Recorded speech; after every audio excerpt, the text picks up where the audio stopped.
Joining me right now is the former New York Lieutenant Governor Betsy McCaughey and Democratic strategist Chuck Rocha with us today. Good to see you both. Thank you so much for joining us. Thank you. So, Betsy, authorities now believe the Clintons' private server could have been hacked up to 5 times. Will Clinton's neglect of protecting national secrets resonate with voters now, just 4 days away from Election Day, do you think, Betsy? Well, it's clear that it already is resonating. I laughed when Obama blamed Hillary's shrinking lead on sexism. There is an ism involved here, but it's not sexism, it's truthism. Voters are showing a strong preference for the candidate they believe tells the truth. And in the latest Washington Post ABC tracking poll, Donald Trump has pulled an 8% lead over Hillary in which candidate is trustworthy. Well, there is that criminal FBI investigation, Chuck. I mean, Clinton's email controversy causing chatter on both sides of the aisle yesterday. Watch this. Got to get your reaction to it, Chuck. Assuming she wins and the investigation goes forward and it looks like an indictment is pending, at that point in time under the Constitution, the House of Representatives would engage in an impeachment trial. It would go to the Senate, and impeachment proceedings and removal would take place. This is, in my opinion, quite frankly, it's treason. You've got some Republicans right now who are suggesting they will impeach Hillary. They don't necessarily know why, but they're just going to impeach her. The chairman of the House Homeland Security Committee, Representative Michael McCaughey, you just heard that, Chuck, calling Clinton's action treason. Obama brushing off the remarks. Can she survive this? Well, this just in, we're 4 days before the election. We have politicians posturing, and the people that are going to be most affected are the voters. That congressman from Texas is probably going to run for the Senate. He needs to be out there strong to rev up his base. I'm not making excuses for Hillary Clinton or for the server. I think a lot of that's probably baked in, whether that's right or wrong, but nobody is above the law on either party, and I think that that's what the biggest effect is for this particular election. It's really, right now, we've got momentum against organization. That's what I'm most intrigued by, because I think Donald Trump definitely has a momentum spike right now at the most opportune time, but I think Hillary Clinton has built out the organization. We've got 24 million people who've already voted, so I'm really going to be interested if it really has affected it, and I think on election days the polls will say what's true when the American people speak. Let me point out that Hillary Clinton believes she is above the law. That's why she's under investigation by the FBI. That's why the House of Representatives is investigating her for perjury and obstruction of justice. And that's why, listen to this, Hillary Clinton is even in trouble, legal hot water, with the folks in Chappaqua, New York, where she has her home, because she decided to renovate her home without getting the permits that all the little people have to get. That's the problem with Hillary Clinton. Here it is in the New York Post.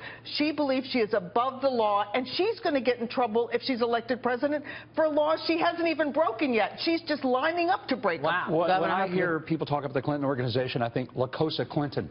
Look, this is a family who has just decided that the laws don't apply to them, whether it's the campaign finance laws, whether it's the laws of protecting national security, destruction of evidence. That's what people have to start asking themselves. Do you put somebody in the White House who has just thumbed their nose at the rules that 4-star generals and buck privates have to fly by? Yeah. They don't. Chuck, you call yourself a Mexican redneck.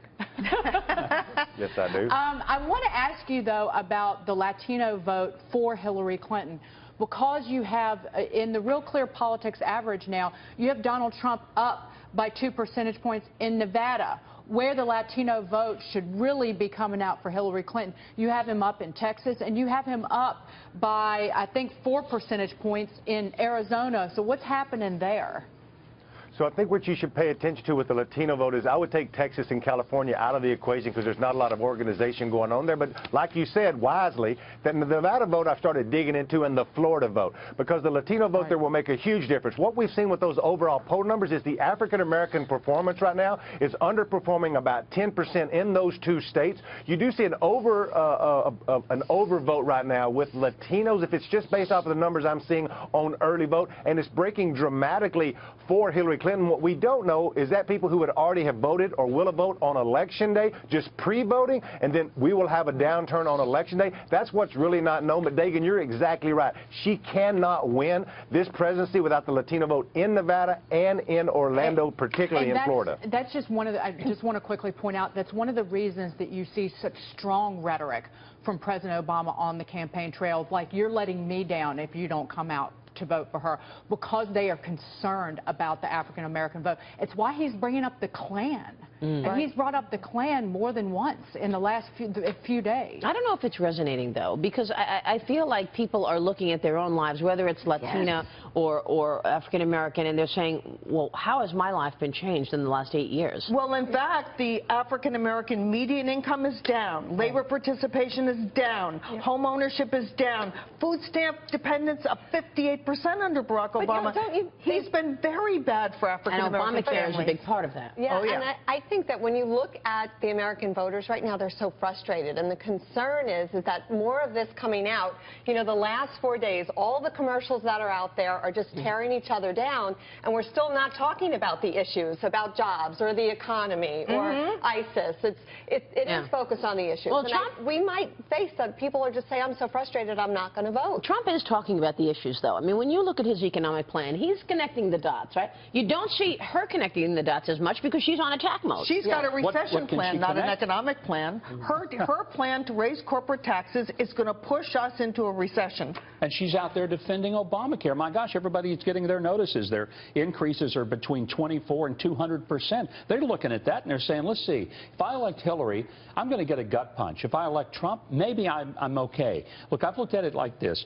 Donald Trump is a car that might bump into some other cars and create some fender benders. I get that. But Hillary is like a drunk driver going the wrong way on the freeway. A lot of people are going to get killed or hurt if she's pointed in the wrong direction. I must point out, though, to Chuck's point in terms of organization, if Trump supporters want the vote, get out the votes, the campaign does not have the number of offices that the Clinton campaign does, and you're going to have Trump supporters putting people in their SUVs and driving them to the polls. And you know what? They're they get that. The Trump supporters are going to go if it's raining 16 inches. I'm telling you, Hillary's people, they're going to have to promise them a sandwich, a soft drink, and a ride to the polls.